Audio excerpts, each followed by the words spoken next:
Приветствую владельца Toyota Land Cruiser Prado, 150 кузов.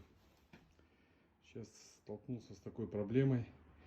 При открытии багажника происходит скрип такой неприятный по резинке, как будто сейчас.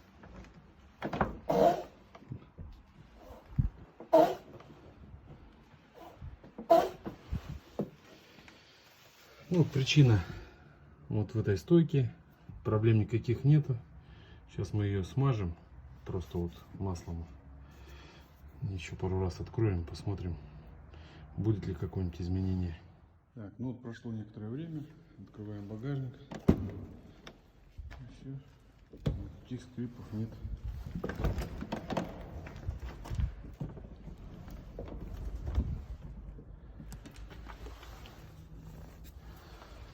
Всем спасибо, надеюсь, видео полезное.